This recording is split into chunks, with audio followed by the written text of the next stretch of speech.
Welcome to the African Career Podcast, and I'm your host, Paddington Nundu. This is a podcast channel where we talk about anything and everything in between choosing a career and also fulfilling your passion. Coming from different institutions on what they are doing, but we are connected with one thing. We are young people. Secondly, we have founded NGOs. Thirdly, we are also coordinating young people who are running these particular NGOs. So this particular conversation, we're supposed to share experiences on what happened when we decided to then start these NGOs. What are we doing currently? What's the operating environment like? And are we even fulfilling those core issues that we designed in the first instance when we started these particular NGOs? So keep yourselves tuned in and we go into this particular conversation. So in the studio, we have three critical panelists with me here and also an audience. But I'll give an opportunity for our panelists to introduce themselves and say one or two things that their institutions are doing before we got into the conversation. McDonald, welcome. Thank you very much, Paddington. As alluded, my name is McDonald Munyoro. I work with the National Association of Youth Organizations, NAYO, where I'm the monitoring, evaluation, research and learning manager. And I think as part of this conversation, I'm also a founder of a youth NGO, which is called Chosen Trust, which works with orphaned and vulnerable children. And through the work that I've done with NAYO, we've also had the privilege of meeting, interacting and working with young people that had ideas that brought those ideas into fruition. Some of them are now directors and they're leading those particular organizations. And I find this particular panel to be a privilege and an honor. And I think as we get into the session, you get more perspectives into that. Thank you. Thank you very much, McDonald. Natalie. Hello, and thank you so much for having me. My name is Natalie Gwachirisa, and I am a climate advocate. I have been working with the Global Impact Initiative, which is a youth-led organization that has been focusing mostly on climate democracy, trying to promote active participation of all civic society actors to fight against climate change. We try to do a number of initiatives, trying also to be creative and youthful, and making sure that we are engaging different people from the community to participate. And yeah, most of my work have been more related to climate and environment. And I think looking at my academic background as well, I'm a linguist. And one of the most interesting parts, I think, trying to link what I studied and what I'm quite passionate about, trying to really understand climate communication and linguistics, and trying to understand how do we best disseminate information, climate information to different people, and which I think also made me land in a space where I'm now interested in climate negotiation, which is also a very interesting space to be. And yeah, I think it's because of the work that I've been doing as well that is more related to climate. But yeah, thank you so much. Thank you very much. Mr. Masiya.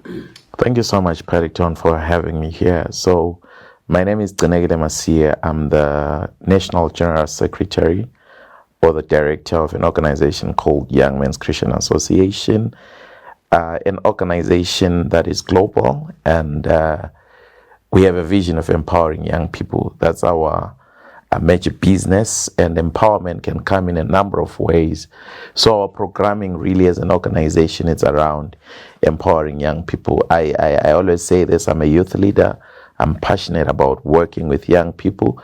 I came in as the CEO or the National General Secretary as a young person, and I believe that when you put a young person in the driver's seat, or when you give them the opportunity to lead, they will definitely, take organization to greater heights. And I'm a result of that, really. Thank you very much for that. Those are very deep words that we have. Let me now start our conversation with the first segment. This is founding or finding an NGO, starting one, and the reality that comes with it. I'll start with you, Natalie. There is the aspect when you sit down and you say to yourself, I'm now stepping into this role to starting an NGO. Mm-hmm. And what has been your experience so far? Starting the NGO, then actually running the NGO. Was there a disconnect from the ideas that you had initially and what you're doing at the moment? How many hours do you have? Okay, I'll try to break it down. But I think when I started it, I think it's one of the youth symposium that I attended in 2021, if I'm not mistaken. No, it must be 2019. In 2019, when I remember one statement that was said by one of the great climate consultants in Zimbabwe, Anna Brazia. She said that there's a huge gap between raising climate change information and the people, and there's need to raise awareness on that. So when I started my work, it was more on just focusing on raising awareness.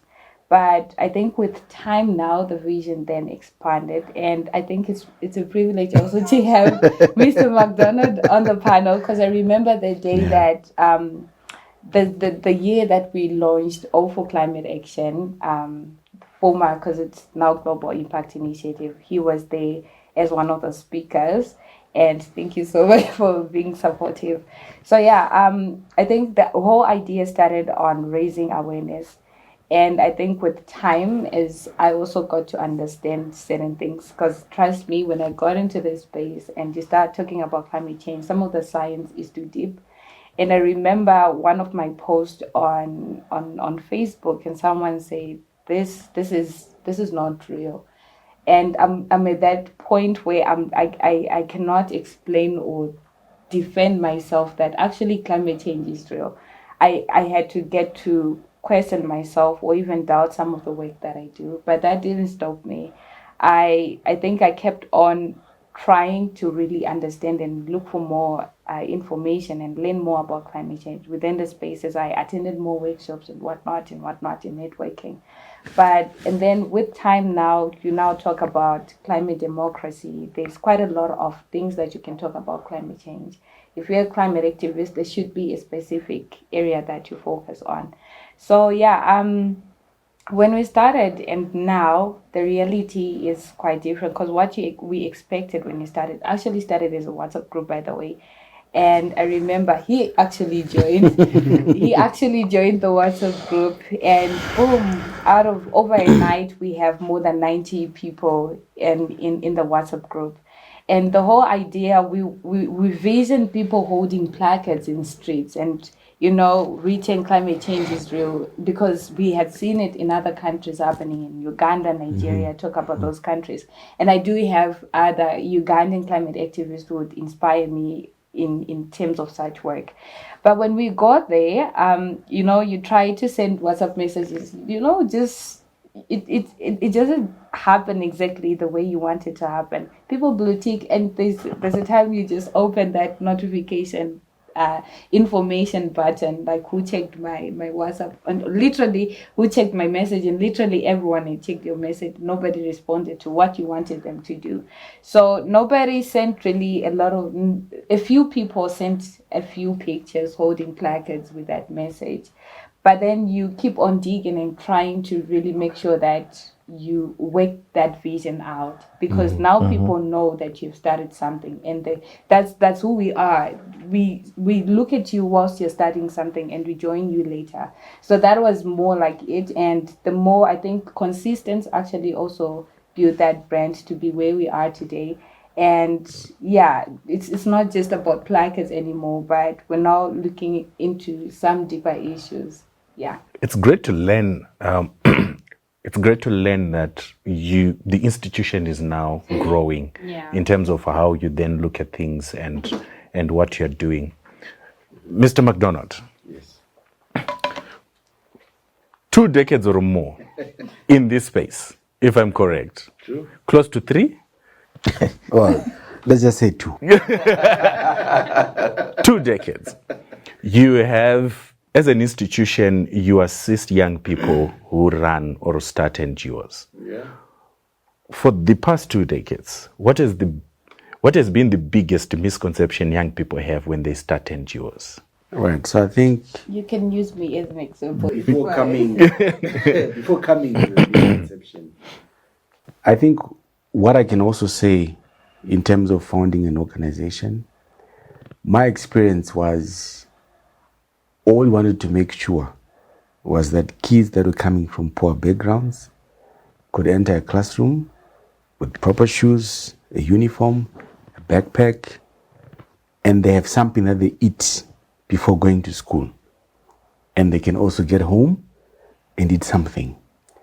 And for some reason, we're very interested in working with children that were in farming communities. And most children that are in farming communities, they go to schools that are not so formal. And in one of our outreach, I think it was somewhere in Mashonaland Center, Mazur district to be specific, we get there, we have our camera people, we are doing our research, we are looking for evidence, we want to inform our intervention. Then midway, we are told, where did you get the authority to come here? Yeah. And I'm like, what authority? We are here with a good cause. And the privilege then was one of the trustees was part of the community.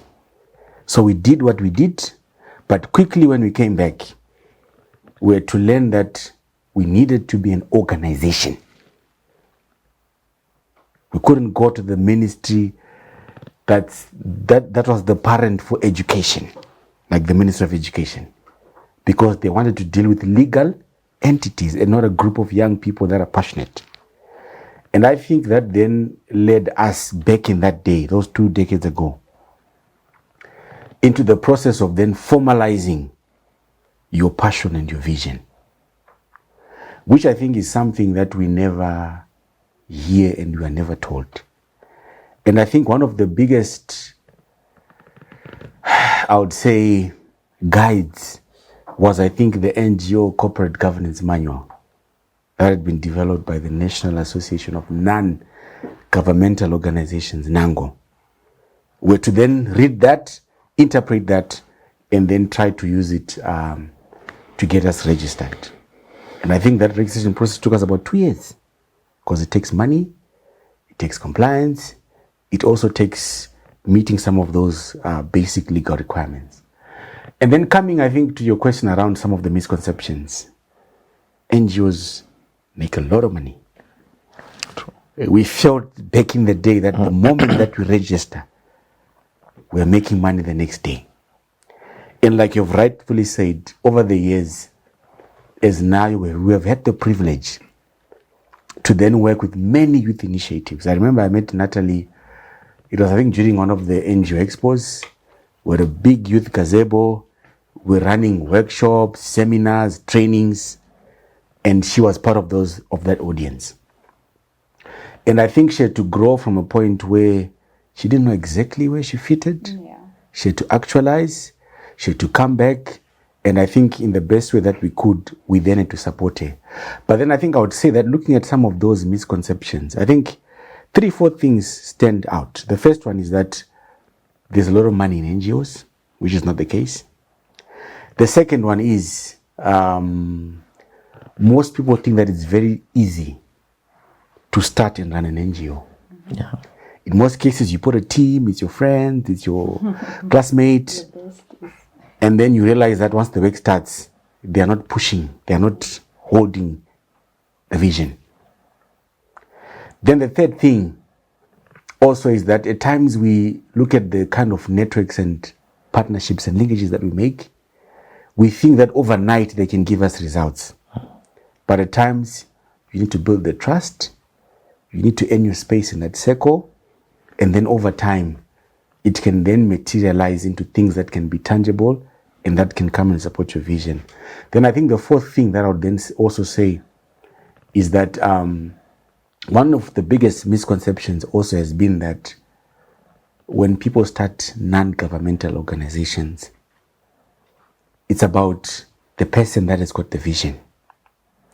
We're doing this to serve communities. We're doing this to change the world. It's never about the individual. And I think over time, what we've then seen is this thing called the founder syndrome, where we fail to disconnect what drove us back in the day to what should drive us even in the present moment, where we are willing and we're able to relinquish and allow growth, even if it's a new person that's in the picture. Yeah. Thank you very much for that. Masia, in your introduction, you said you believe when a young person is given an opportunity to lead, they get into that space and they excel. You have been a director for quite some time now. What were your biggest surprises in the first 2 years as a director? And I think I'll start by saying then, I took this role in 2020 to be a director. I was excited with all the plans, and then I started in January. February, we went for this, meeting where all the national general secretaries meet from all over the world. There I came back excited with the plans and everything. And then COVID hit. And a lot of donors, I had a list of people that I wanted to approach. So a lot of, donors were saying, no, we were also affected by COVID. So we are concentrating on this, particular thing. So when I said young people, when they are put in the driver's seat, you need to be passionate, because that's the first thing. Passionate about what you're doing. I'm passionate about youth empowerment. I'll do whatever it takes to make sure that we achieve that. And if you mix passion and aggression, you will get there. So these are the things, that's my formula. So when COVID came to being, and then I started now looking the other direction. So how do we then navigate around this? So it's like you said, it's not easy when you start an NGO, because sometimes somebody will think that you just go to the trees and start plucking out money. But I also thought that when I come in as a director, I would turn around the organization. It took years for me to get there. But it needs you to be passionate and aggressive and also patient. McDonald, coming back to you before I move to Natalie. You talked about compliance. What happens? I know for a fact. Soon after I lectured at the UZ, there was this lecturer who asked the class, "You're doing political science. We are 300 in the room.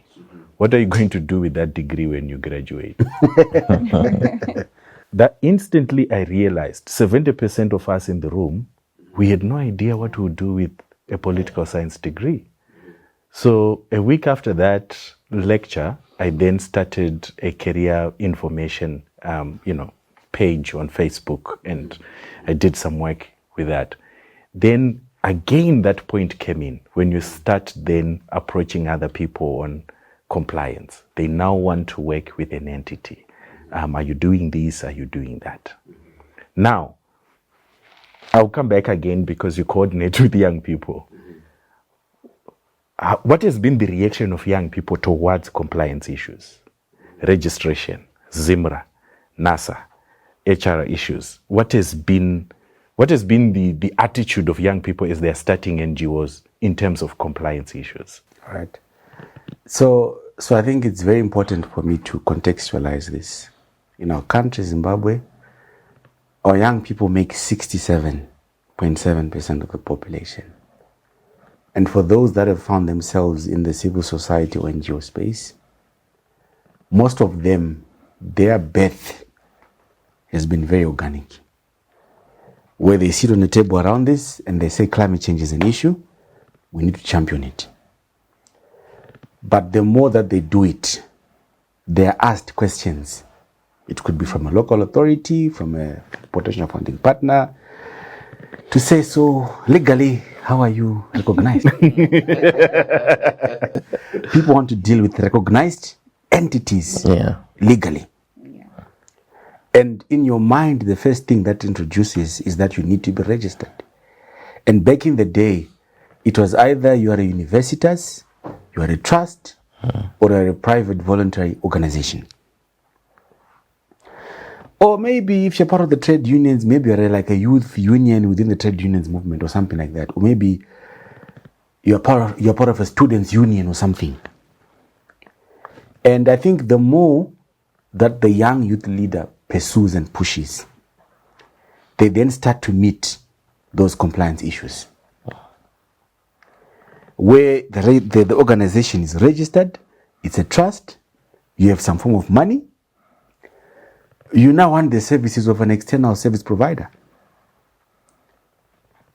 When you go through those compliance requirements from the partner or the donor, they talk about tax. Are you remitting payee? Are you dealing with service providers that actually remit their taxes? Because also the idea is when we receive these monies that come through what we call official development assistance or funding or aid as we know it, this is also taxpayers. So there's a whole long chain of accountability in terms of how that money comes to us and how we then utilize that money. Beyond the money, apart from ZIMRA, you've got your NASA, you've got the National Employment Council, all of these and other parastatals within the government expect that the moment that you have employees, you are meeting some of those statutory requirements. Whilst an NGO can self-actualize in terms of what it needs to do, we must always know that an NGO does not exist in a vacuum. We exist in a sovereign country. And in our context, it has been Zimbabwe. So the further you go, you understand these compliance issues. You're working in a particular district. They want to know who's funding you. What are you doing? What did you do this year? Per se, you're part of the Zimbabwe Youth Council Act. They want to know at the end of the year, what were you doing at the beginning of the year? What are you planning to do? It's compliance, right? If you're a PVO, those same requirements are also there in terms of reporting. What are you doing? Why are you doing it? What are the results? Because one of the things with NGO work is part of what we do complements the government. And the government needs to know, where are you complementing us? So that they can go to NDS1 or whatever national development plan is there and say that this is what these young people are doing and are contributing towards. So I think for most youth organizations, issues of compliance, they bump into them along the journey of their growth and their actualization. And I think at times it's a painful experience because most of us cannot even afford to have a compliance officer. Someone that just looks at compliance issues. At most, we have the basic stuff. And I think for me, looking back over the 2 decades, it has been a painful journey and a walk. But I've also seen young people rising to the moment and stepping up in terms of compliance issues. And with compliance, it's an ever-evolving thing. Today, we're talking of the Private Voluntary Organizations Amendment Act. It's got a different list of requirements in terms of compliance. And for the very purpose and reason that we are under a sovereign nation, it also means that we have to look into the text and find where we can locate ourselves as youth organizations. Has it been easy? Like I'm saying, it has been very difficult. You are told to produce annually an audit report. It's part of compliance. But who's funding that audit report? Do you even have the expertise whilst you're starting off to really have someone that's your finance officer, your accountant, your clerk, that can do the figures? Can you even afford to have someone that can do your monitoring, your evaluation and learning in such a way that they can say that this is NDS1 and this was our contribution? And the expectation when people hear that it's an NGO, they think it has got money, it's got resources, it's got vehicles, and it's got very easy access to communities. But at times, we don't have all of that. We simply have the passion, and we learn along the way and then gain the experience. Natalie, what has been your experience with compliance? Yo, another 24. So I like what he has been talking about. And I think he has been one of the mentors and since I started. My experience. A rude awakening. Yeah, I will be very honest. I think last year, that's when we managed to register the Global Impact Initiative. And I think over the past 3 to 4 years, we've been just operating as an initiative. Trust me, we've been doing quite a lot of activities. And even if you're to ask because you're quite passionate and you don't care where your money is going, as long as we see something, we do something as young people. But I think reality then just hits you like, until when are you gonna do this? And then that's when you also realize like, no, I think I need to register. And I think I now need to look for funding. I need to look for other, put systems in place. And that experience, I think, now you're growing up, you're an adult, and it's no longer issues to do with passion. Are you able also to push the idea and the vision? December now, we managed to register the organization, and it's now a trust. And then boom. Boom, exactly. Do you see the boom that I'm talking about? It came out like that, and you're a young person, and I think you start asking yourself a lot of things, and he is also one of the people who kept on saying, actually, these are the things that are needed for you to move to be a PVO. And now you didn't even celebrate much. You didn't even have time to celebrate finally. And the funny thing is, all this while the name was All for Climate Action, and we're focusing mostly on climate issues.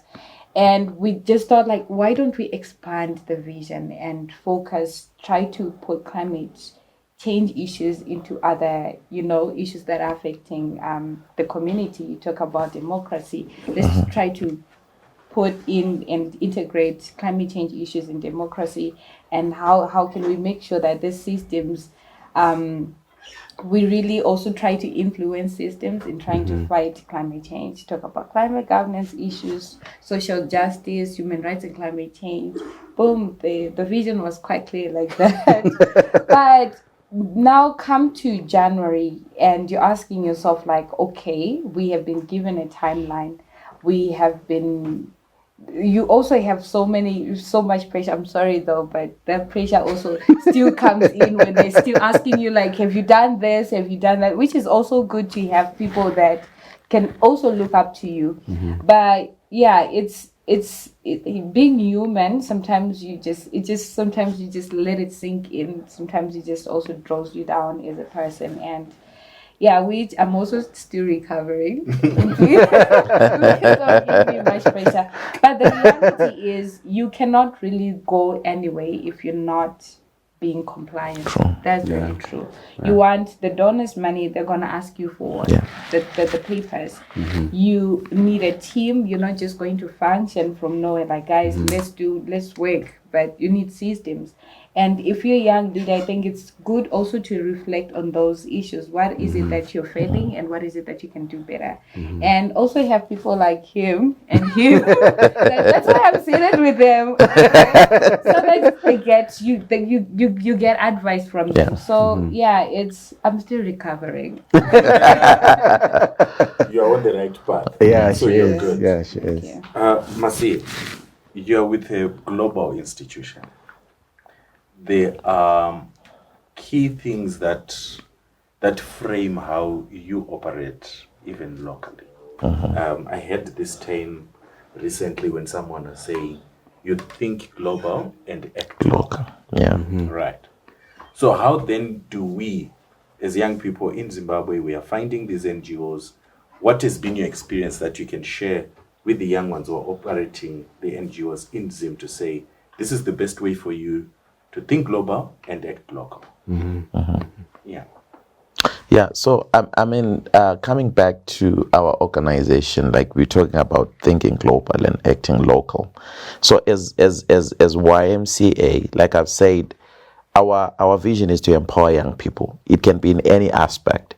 So we look at what are the issues that are affecting young people in a particular community, and how can we then come in and address them. So issues to do with climate change, they are global. But we need to contextualize them and bring them back home. Because climate change in Europe and climate change in Zim, the issues are different. So I'll give one example. We have what we call Vision 2030. This is at global level, at World YMCA, whereas 122 YMCAs, we've agreed that we are going to deal with climate change issues. And number two, we have agreed that there are issues to do with employment for young people. We are going to deal with them. But to deal with employment issues in Europe and dealing with employment issues in Zimbabwe, we deal with them differently. We can borrow some ideas from them, but when we bring them home, we address them with the needs that are there in the country. But the conversations, we have them at that level to say, okay, how are you guys addressing this? Yes, you have those issues. And I'll tell you this, we picked 4 issues at global level to say there are issues to do with justice, there are issues to do with climate, there are issues to do with meaningful work, there are issues to do with community well-being, which is health related. And we are saying these are the things that are affecting young people, and we need to deal with them. McDonald, when I talk to HR managers, one of the things we talk about is employee retention. And they speak so much when they say employee retention goes hand in hand with a lot of factors, but including work culture. That also goes into how you are building your staff and all that. How can we build our teams as young people starting NGOs? What would be the best way for us to do that? We do not have funding. Sometimes when you get funding, you only get money for activities and not admin. Sometimes you might get, yes, the money for admin and activities, but sometimes it's not enough. So how best do we then create teams in that scenario? All right, so I think jumping into the question that you've posed, working, I think, with the National Association of Youth Organizations over the years, we've had the privilege of meeting the Natalies, the Masias, the Paddingtons, all at different levels, different systems, different backgrounds. One is a founder, one is part of a bigger global initiative, one is part of an initiative that has gone for so many years, and he becomes the face of that particular initiative. And issues of retention of workers, it's very important. Because if you go to meet a donor today, and there's Masie, and then you go the next day, he's not there and there's Natalie, it's a question mark. So I think what we have observed and learned over the years is the moment that you enter a space and you say you're a non-governmental organization, the first thing is that you need to be professional about your work. Yeah, true. Whether as someone that carried the vision with you and they were a friend or a classmate or a homeboy or homegirl, in that space you are now professional. You have clearly defined responsibilities and roles. Beyond that, an organization to function, it needs to have systems. Do you have the basic policies for your HR, for your finance, for your administration, for your logistics, for even how you interact with the communities? And I think over the years, a lot of issues have emerged around safeguarding. Can we trust you when we allow you to be inside a community and with the community? And beyond that, the NGO sector itself, it is ever evolving. Right now, we're talking of AI, artificial intelligence. You can't work with young people and you're not AI savvy.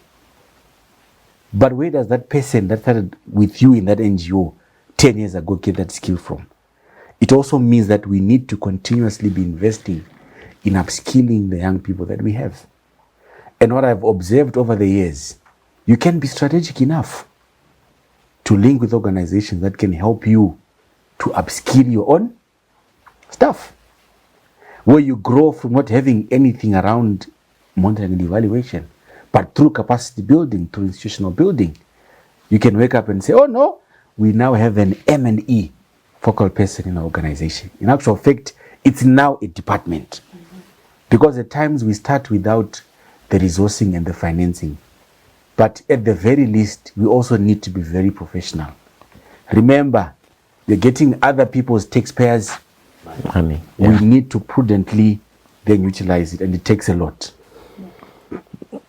So we're talking about compliance. We talked about building teams and working with each other.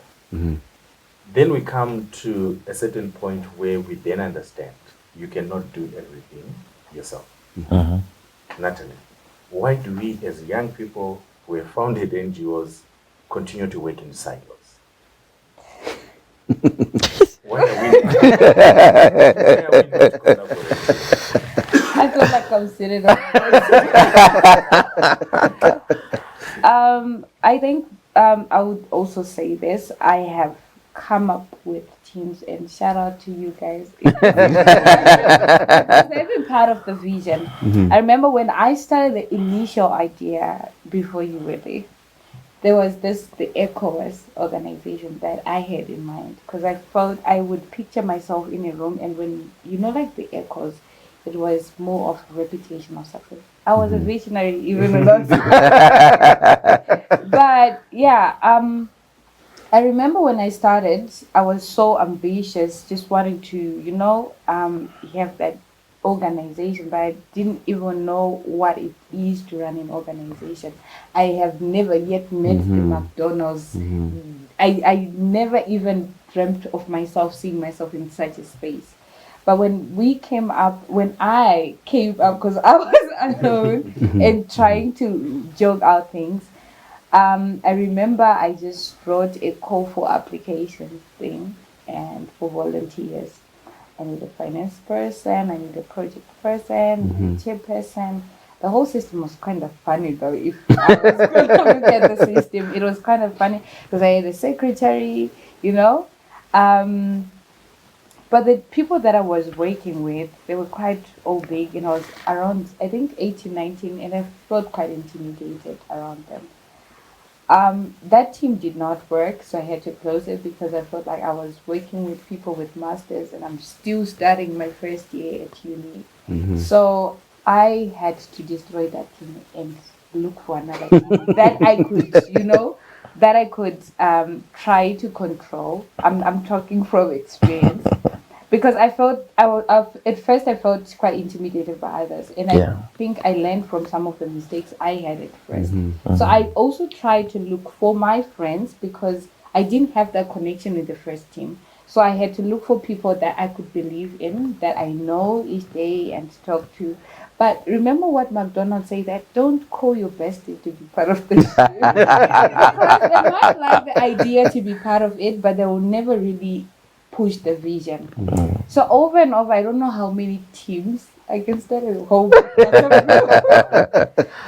over the past years, I've come up with teams. I have felt, sometimes you also look at your leadership style as a person and you reflect on what have you been failing as a young person.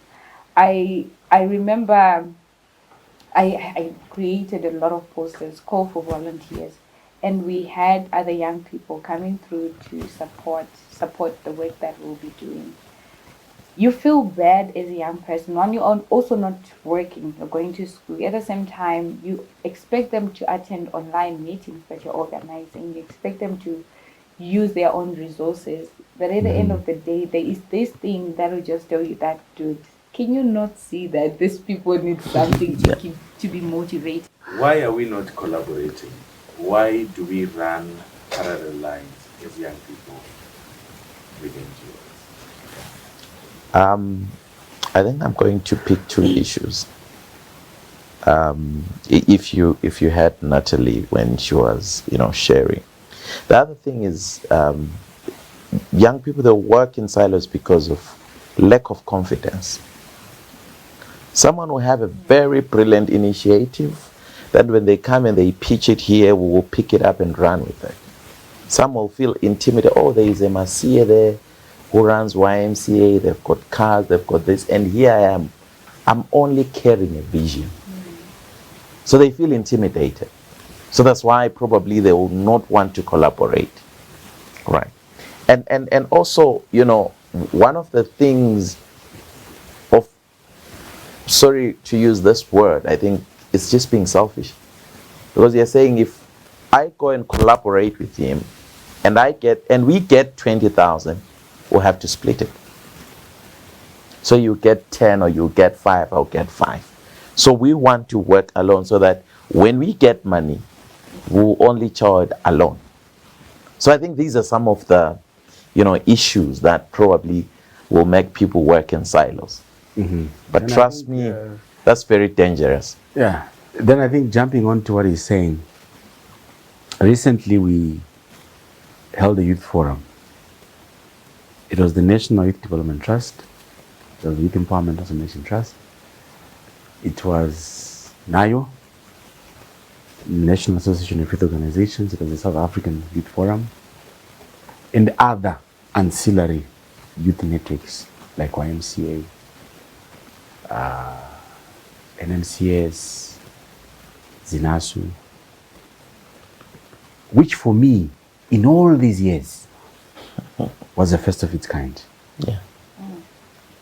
We have always had to come to an agenda that's driven by him and her, but not the collective. Yeah.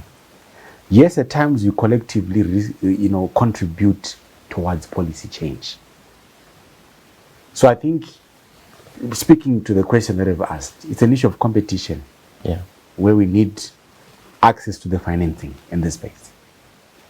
Beyond that, it also comes with a lot of trust issues.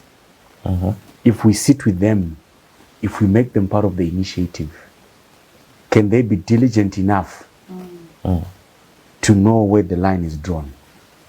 Or they will wake up one day and say, it's our initiative. Yeah. And I think globally how things have shifted, where everyone is a nationalist, everyone is looking inwardly. You have to sit down and say, okay, I can't ignore him, I can't ignore her. We need to leverage on each other. We are the power that we need. And I think in a Zimbabwean context, for me, that's how, people are now starting to relate with collaboration. Years back, maybe not so much collaboration, but moving forward, collaboration is the way to go.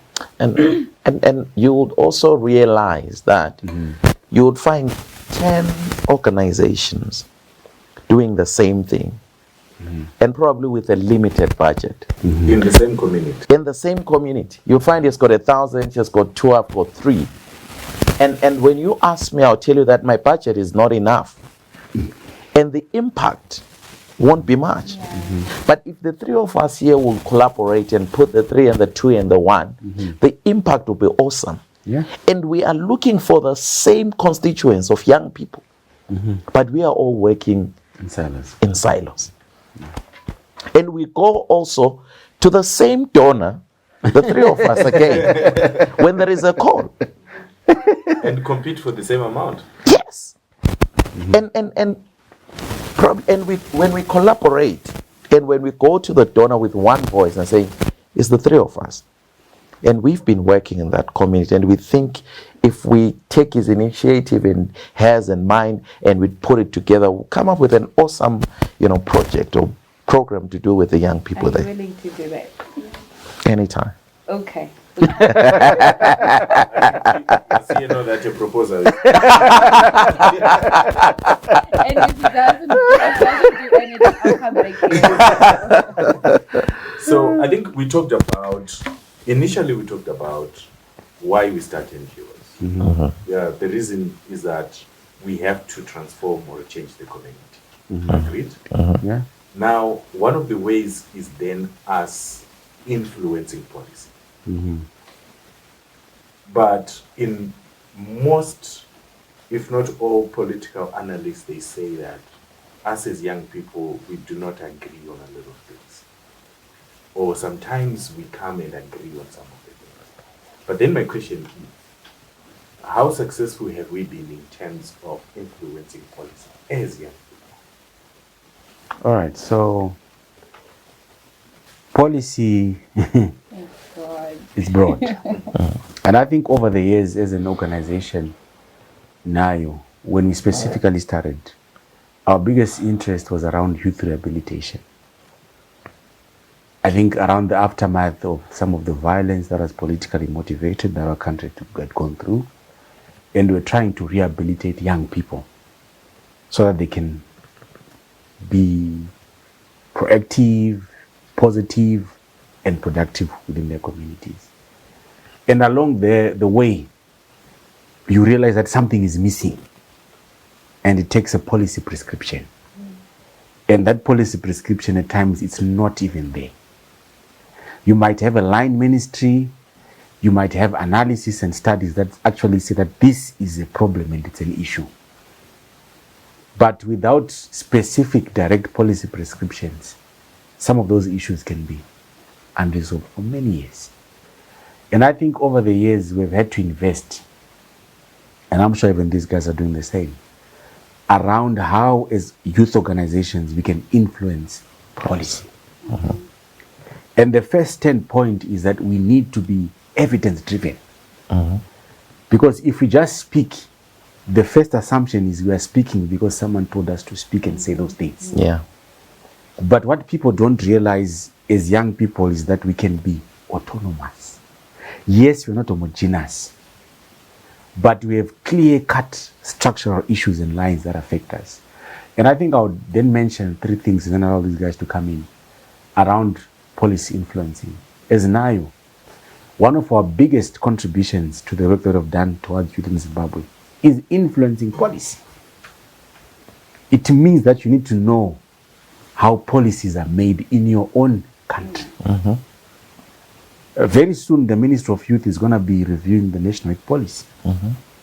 They need to come up with a reviewed policy framework.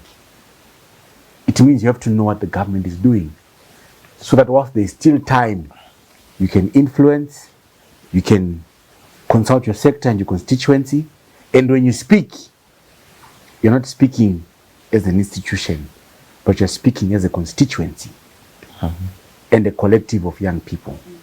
Beyond that, policy making has got a lot of actors involved. It could be your minister, it could be your relevant portfolio committee in the parliament, it could be someone that's just very influential. Maybe it's a young person that's within the board of the Zimbabwe Youth Council. You need to know how to then target those people. And they need to trust you. Because remember, these are politicians. At times our politicians come from backgrounds where there's a lot of mistrust. You are a non-governmental organization. So you also need to then build in trust. So that when they are sitting in the parliament, they can move a motion and say, we need a parliamentary portfolio committee on youth. We saw that happening in Zimbabwe. But if you ask us and the other youth organizations that we work with, like the Zimbabwe Youth Council and yet and others, we're to invest in different efforts to sit them on the table and show them the value of what having a parliamentary portfolio committee on youth is. Then the last thing would be, it also takes a bit of capacity building for us as young people to understand why we need those policies, and for the policy makers to understand why those policies are needed. Because the moment it is enacted or it's approved, we need to find each other. The young people that are demanding the policy framework and the policy makers that are then entrusted to implement that policy framework. And of course, one of the biggest elements that has then guided us has been our own constitution as a country. It's very prescriptive, but beyond how prescriptive it is, we need policy, we need legislation, we need the appropriate administrative practices, and all of those then come from what we then do when we choose to influence and guide how some of those things come out. How youth-led initiatives or organizations that are coming up also building coalitions or youth-led coalitions and engaging government at that coalition level. What has been the experience of youth organizations, and is it easy? How are you finding it building coalitions of youth organizations? All right, so coalition building is very important, but like he has said, and she was trying to speak to, we continue to work in silos. And it's still a present challenge in the present moment. But we have critical moments where we've come together. Because then we realize that we are actually trying to influence an animal called the National Youth Service. You can't do it alone. You then build leveraging on the other's strength. But I feel that we can do also more extensively in terms of coalition building, where before an issue becomes an issue, we are able to be proactive and try to influence from that standpoint of view. In most cases, our coalition building has been reactive. Yeah. And I remember when we were in the forum, there were a number of issues that were being raised that really we need to challenge even the government when it comes even to the budget, the national budget, even the national resources, the natural resources that we have. Can we propose a certain fund for the youth? So these were ideas that were coming from the youth organizations that were there. Now that when we then, have these collaborations and conversations, we are also able to challenge the relevant ministries and the organizations that we can, even the government itself, to say, this is what we want as young people, this is what we are proposing. Yeah. Naturally, closing. I think trying as young people in trying to influence policy, I think it's important also to look at the stages in which we want, because policy influence quite broad. You can look into research, you can look into stakeholder mapping. It's a lot, and at what stage would you want to influence? So I think it's important to understand, where do we stand as young people, as a youth organization? At what capacity are we able to do a whole national forum thing, or we are able to influence, probably just raise awareness within the local communities that we are in? So I think we need to make a balance around that, but I believe that youth have got that power to influence policy in every single way, at every stages of policy making. McDonald, in closing? I think in closing, I have two things to say. When the year started, we were very well and okay. Things started happening. We are not okay and we're not good. There's a lot of ODA, Official Development Assistance, that has been pulled. The Americans, 60 billion. You go to, the different other agencies, they've also taken back. And I think as youth organizations in Zimbabwe, we find ourselves in a scenario where we are going to be operating in a space where there isn't so much resources. We then need to think outside the box. We might even need to disregard the box itself. Just in 2024 alone, remittances to Africa were between 58 to 68 billion. Official development assistance was at 48 billion. To develop our own communities, our own countries, we need to leverage on the African, on the Zimbabwean diaspora. But how do we build those linkages and connections as young people in Africa and in Zimbabwe?